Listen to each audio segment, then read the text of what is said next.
The following presentation is brought to you by the Pride of ODU, the official NIL collective of Old Dominion Athletics. Be a monarchist. Join the Pride.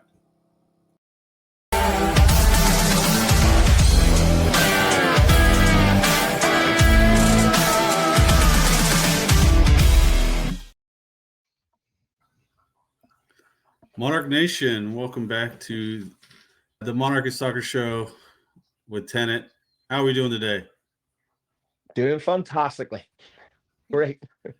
All right. So it's been kind of a crazy week watching the standings. I don't think I've ever been this committed to watching the standings before, but you guys did it.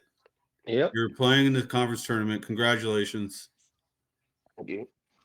I think we first want to start with that trip to Harrisonburg to play the Dukes, the Royal Rivalry game. You guys end up in a tie here. Yep. What was your biggest takeaway from that matchup? Yeah, really difficult one. JMU, like we talked about last time, have really struggled this year. Not because they are a bad team. They played a really difficult schedule, really tight games, just come out the wrong side of things. And going into the game, they knew that if they did not win, then they had zero possibility. They had to win, to stay in it. And obviously, with there already being that rivalry between the two schools, they were going to be up for it. So their energy in the game was really impressive, to be fair. Every single time they won a tackle, every time they got a touch of the ball, their sideline was up. They were encouraging the players. The guys on the field were hungry. I felt like our players at the start we didn't match that, and we knew that we kind of had to. Even though I thought we were comfortable in the first half, we created a couple of chances. I didn't think we were the sharpest in the opposition 18. And then right before halftime, God's law, they score an absolute scorcher. Cam Arnold, their striker, scored a scorcher and right into the top corner. Nothing you could do about it, Michael. You're never saving that. So 1-0 at halftime. We tried to be very calm and cool and collected with the message. We didn't want to have to, go into that Kentucky game needing something from the game. But playing in the second half, how do we to steady ourselves, get into a position to score and to put them under a little bit of pressure.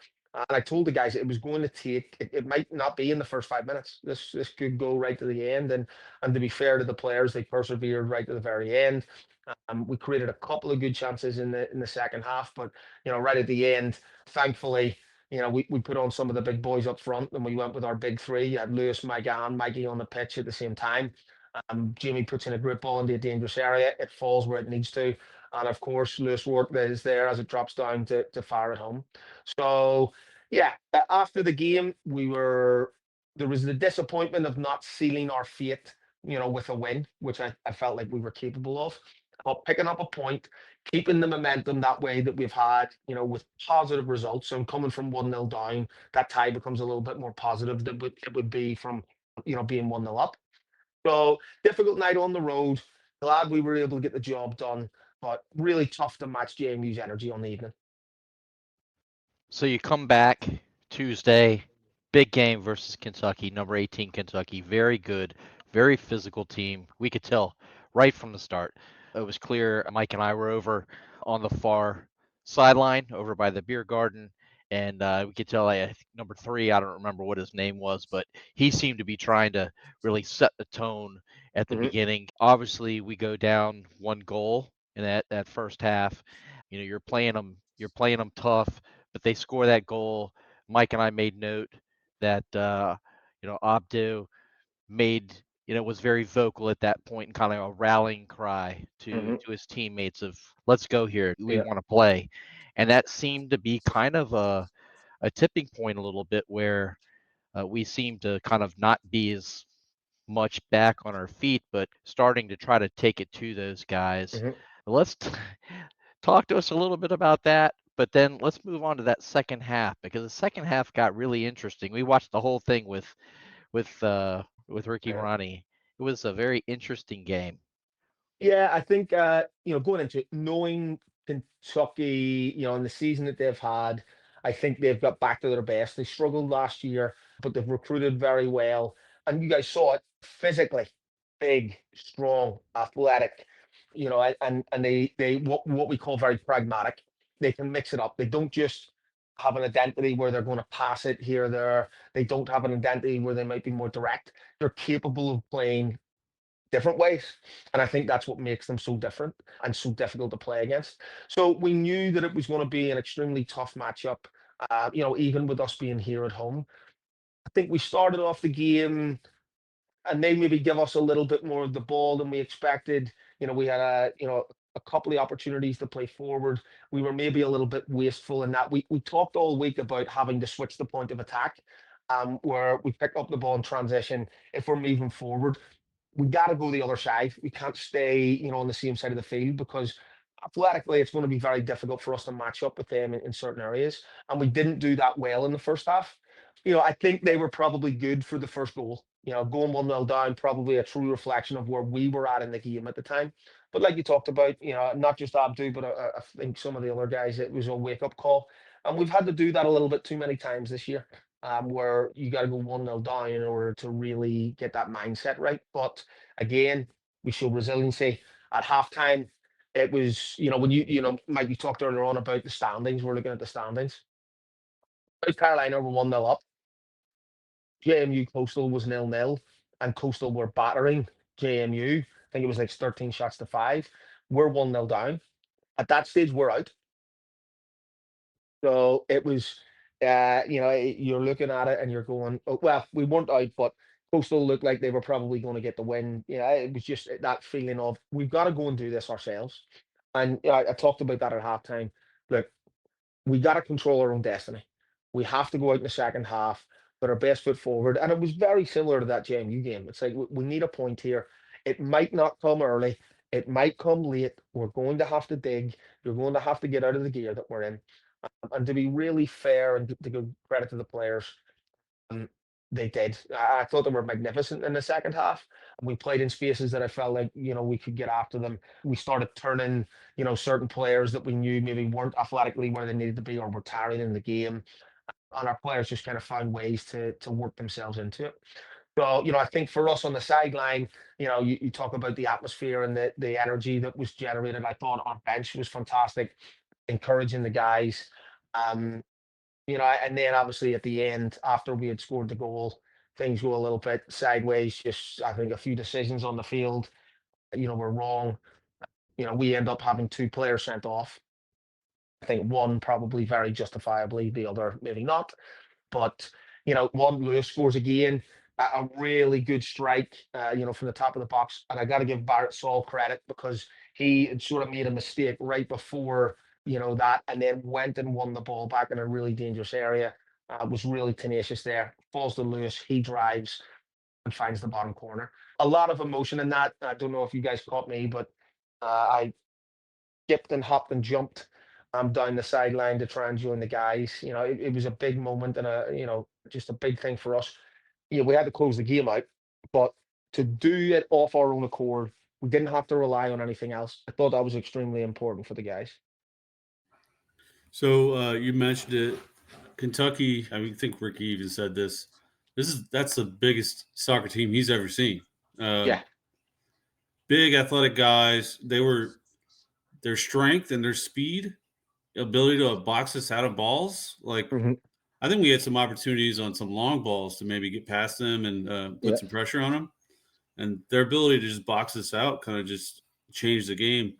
However, I will say after they did score that goal, the game seemed a lot more balanced because it was just like the first 20 minutes of the game, they were just dominating the ball and possession. They kept attacking.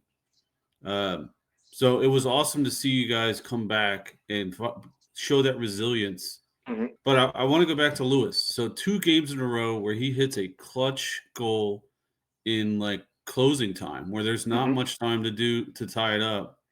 I got to imagine his confidence is at an all-time high right now.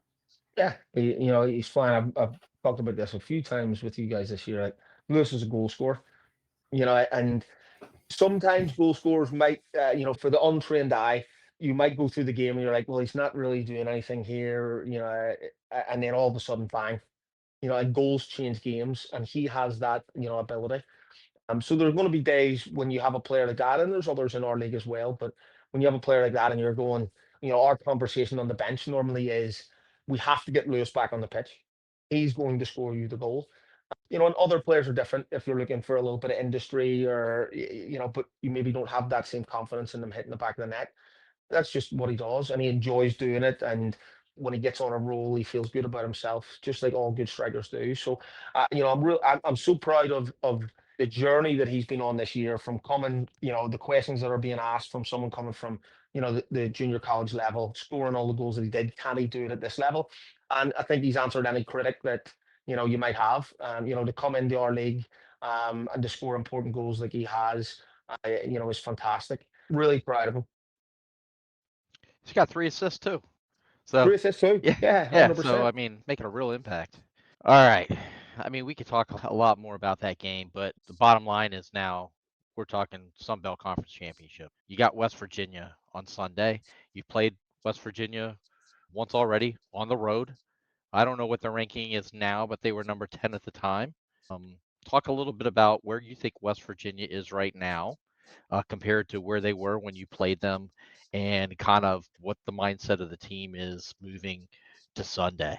Yeah, I think the biggest thing to note for us, from a personal point of view, is we went up there and we did not give a good account of ourselves. We lost 1-0, but for us, and we know this, everyone in the building, players, staff, we didn't play very well. And we had a couple of players that had good games. Our goalkeeper Michael kept us in the game that night, and even though we were so poor, we still had opportunities. But I think that gives you a little bit of a push to go and really give a true account of yourselves, because what we've shown against other top teams, yes, West Virginia will be in the top 10. You've got these other teams that we've played against that are nationally ranked. We have to go on the road, and we've got to play really well in order to get a result. You've got to play well against good teams to get results. But that's football. I think that's our starting point and the jump off.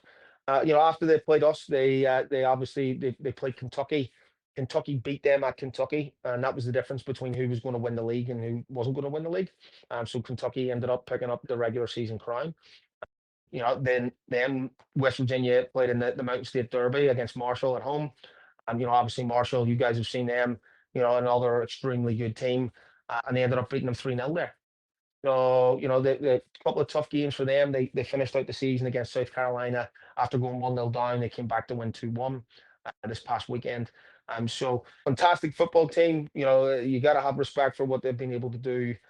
We're going to have to be at our best in order to go there. Learn a lot of footballing lessons from what we got wrong on the front, in the first game, and then what do we have to adapt? What do we have to do differently? How can we hurt them? And we've got to be better as a staff, and they've got to be better as players to go and be the best that we can be. All right. I'm going to briefly talk about the Kentucky game again, just because it does have an impact in this game. You talked about the 2 red cards. I want to first say that I think both of those, while maybe they were deserved, are 100% on the refs for not controlling the game and the level of intensity. If they had inserted themselves a little bit earlier, it wouldn't have gotten so chippy. And our guy gets his jersey ripped, shows them, because they didn't even call a penalty. Not a minor rip. Yeah. Almost damn near ripped off completely. On that one, Mike, you address Mike as first. We're running through on goal. Their player fouls Micah. In the process, rips the back of his shirt off, and the referee then gives the free kick to Kentucky. There's your first one. So you've got a player who's just been assaulted, with what has happened. He stands up, and this is where, and I had to go at both guys after the game. At the end of the day, we're in a position where, now we're 2 players down. They understand why, but in that moment, then Micah stands up. Their player is the one who inserts himself into the situation, makes physical contact with our player. Our player then turns around very sillily, like this, touches the opponent's face, and picks up a second yellow.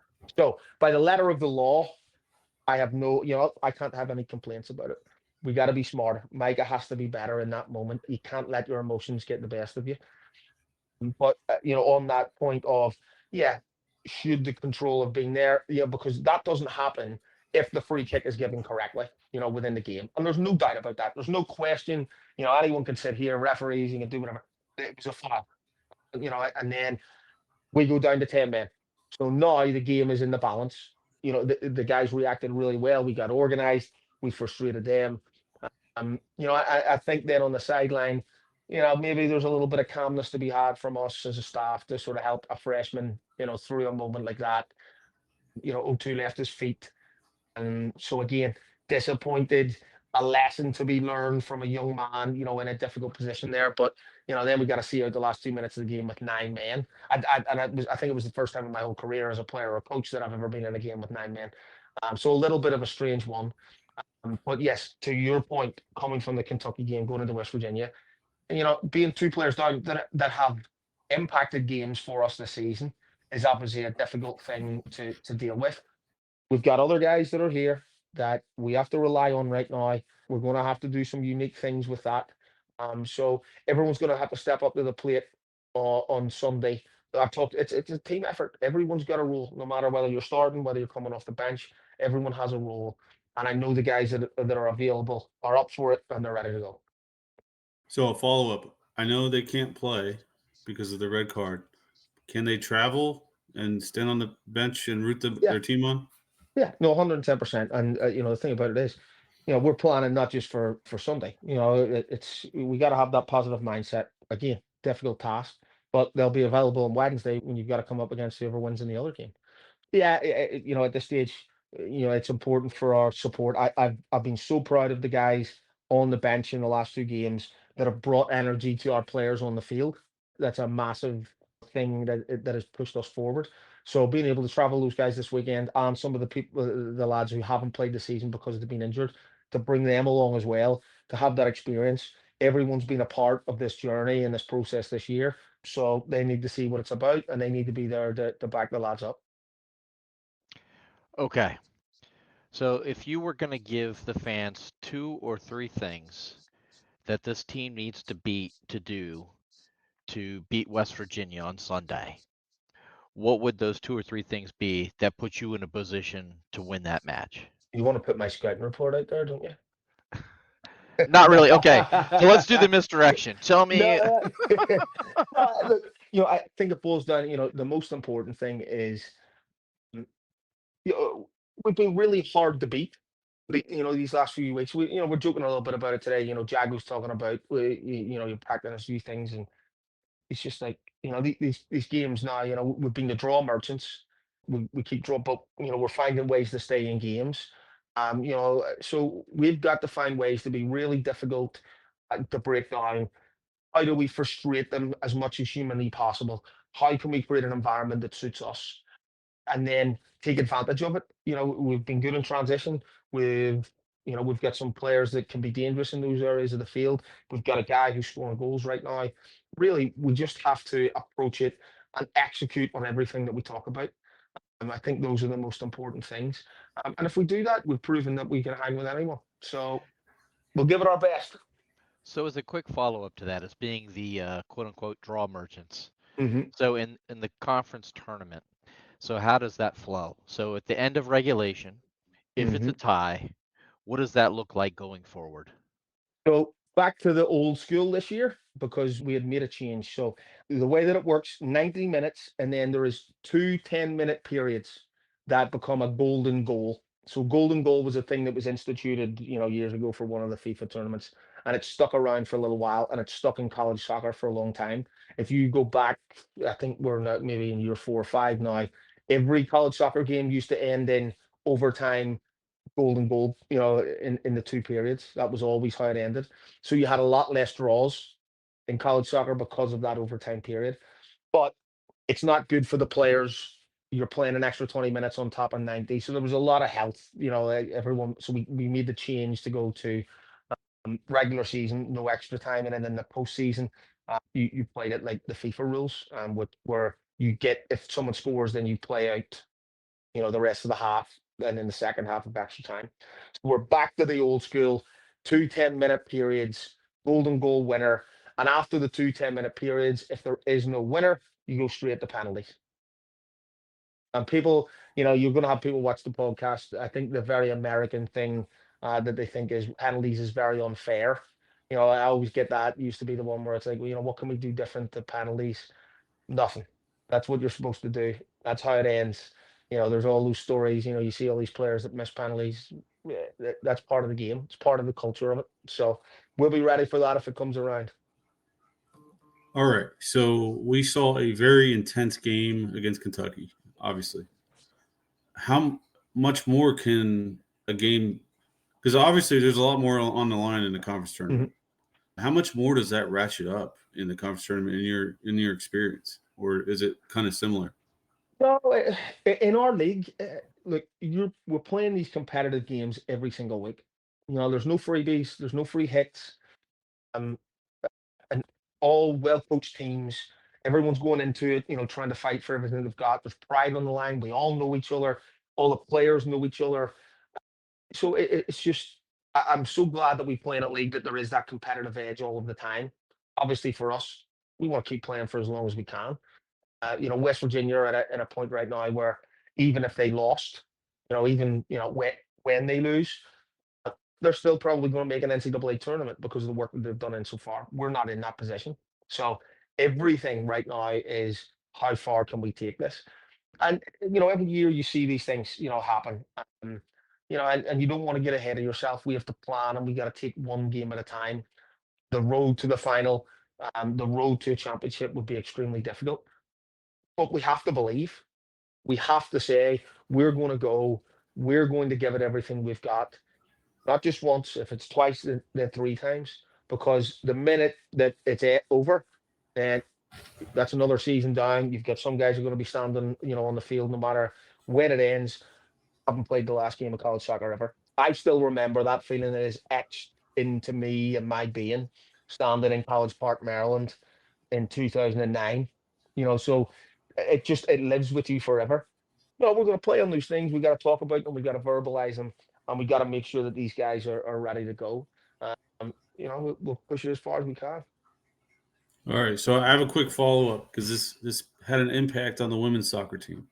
Mm-hmm. So ULM regular season champs for the women's soccer, Mm-hmm. but because they have fewer divisional points, they end up the 3 seed, Mm-hmm. which then Old Dominion, who's the 2 seed, has to then play them in the semis instead of facing them in the finals. Kind of a weird thing. How do you feel about them doing divisional points over the conference points?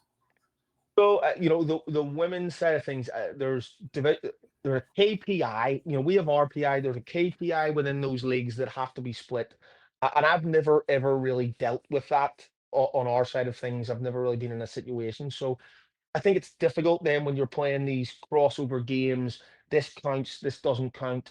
I don't think there's a lot of continuity. Obviously, I'm sure Angie at that stage is going, the two best teams in the league or the two with the most points should meet each other in the final. No, I think the reason that happened like that was because the two highest point tallies in the league were on that side, the other side of the league. But because Angie they won our side of the league, they automatically get that second spot. These things probably come out at the start of the year. There's rules and responsibilities that it's kind of coming. You just kind of got to roll with the punches. And I'm sure Angie had the players, understanding why it was the way that it is. Obviously, not ideal to be playing them in the semi-final, but it is what it is, and you just kind of got to go out and deal with it as it comes. If you want to be the champions, you got to beat the best teams anyway. So I do. Andy's not the type of person that would be thinking about that or fretting about that. She knows that if she puts her team out to go, they can hang with anybody. So difficult for the girls last night. Actually, Jacqueline's obviously watching it at home, and when they go 3-0 down, but then they show a little bit of fight to come back into the game and get 2 goals and nearly get there in the end. I'm sure there's an immense amount of pride in that on the other side of the building. I'm so disappointed for the girls. Situationally, it is what it is, but they put their best foot forward, and that's football sometimes. All right. So we're to that point in the conversation where I need to learn some more about soccer. Mm-hmm. We talked last time about vocabulary that novice fans should know. Do you have a word we should know, Tennant, or do I need to go into the Rolodex and find one? What am I thinking about? I'll go back on the Kentucky game here. Let's see what went on in the game the other night. All right, I got a question for you. Michael, All right, he can't take the silence. we're not parking the bus this time, Yeah. Mike. all right. There's different words for when the bench is clear, right? And it gets a little rowdy. Mhm. You might call it a scrum. What do you guys refer to it as? Ooh, I would say that's going to be quite colloquial in terms of where you are in the world. I would say, there's a bit of a scuffle would be one. We always tend to say when there's a big coming together, we call it handbags. Like imagine two like old grandmothers in the street, like, hitting themselves with, the handbags because no one's really fighting. Like very rarely, maybe you watch non-league football or something like that, and someone just says, whatever, bang, but generally it's a lot of posturing, people throwing their chest in there. So, peacocking a little bit, so we would call it handbags, but it's a scuffle. Scrum would be a rugby thing for us Brits. But when it does happen, there's always a little bit of, it brings a little bit of juice and intensity into the game. Tuesdays was a pretty big one, considering where it happened. They got a little bit annoyed. We got a little bit annoyed. But, again, it's like the referees have to be in control of those situations, not to let stuff like that happen. Immediately, then, when something like that happens as close to our bench as it should do, linesman, referee should be in between the two. And, the coaches, I think we all do a good job. The Marshall game was another one where they're just scrumming, you're pulling people, away, and you're just trying to create separation for your players. Because these days, it used to be when we didn't have the video, when we didn't have the VAR stuff going on, there was probably a little bit more opportunity to, get a cheeky one in, somewhere. But now everything's reviewable. So the Yeah. minute that you lift your hand, the minute that you touch someone's face, the minute that you two hands shove, it's either a yellow card or an immediate red card, depending on the situation. So, yeah, it's I can see. I was talking to Ricky. Obviously, he texted me after the game, and I think that was probably his favorite part of the whole night when there's a little bit of there's going on in it. But hey, it just adds to the excitement of the game. His coach's eye made sure to correct me because my fan's eye, had me yelling what I thought. Of course, Yeah. I'm a little biased. Ricky's coach's eyes, no, he saw exactly what happened everywhere. Like everything was slow motion. Like, no, he put his finger up, it went to his face. Like, I'm Hmm. like, dang, man, I missed all that stuff. Yeah. No, 100%. You got to be aware of it. To be honest, in the moment, as soon as he turned around with his hand like that, even with me not knowing he touched it, I was just like, you can't do it. Yeah, like I said, you got to talk to. We had the chat with both of those guys after. It's part of the game. They have to learn those lessons. They put the team in a bad situation. Doesn't mean I love them any less. We just got to be a little bit smarter in those moments. That Ricky difference between him and us, me and Aaron, was our eyes were to the side judge, wondering why he wasn't getting involved or calling anything because he's right there. But that's beside the point. We got to move Yeah. on. But you can plead this. You can plead the fifth here if you want. I've always been interested. So after this goes on, we can see you and the Kentucky coach talking. Yeah. What is that conversation like? Is that jawing back and forth, or is that more of like your guy did this? What is that like? Uh, yeah, and most of us guys, we have good relationships. There's never really any, animosity. Everyone's going to advocate for their own, what's happened in the moment. Well, he did this. They want a player sent off, and there might be a few choice words from me back at that the same way that it would be, across the other way. But typically, most stuff is pretty PG. We're all advocating for the right things, or we're trying to advocate. Sometimes we get a little bit carried away. It's an emotional game, but generally, it's kind of your hands after. It's a done deal. We always, even with our players, you talk about when you cross the white line, and you're playing the game, friends is out the window. But then when you come off and the game finishes, everything's about respect. So nothing crazy in the moment, and there's nothing left there for us. And my last one of the episode, Mike's probably got more, but my last one is I did go back into the archives, and I remember at one point you used the term tiki-taka. I never really Tiki-taka, yeah. tiki-taka, tiki-taka. What exactly is tiki-taka?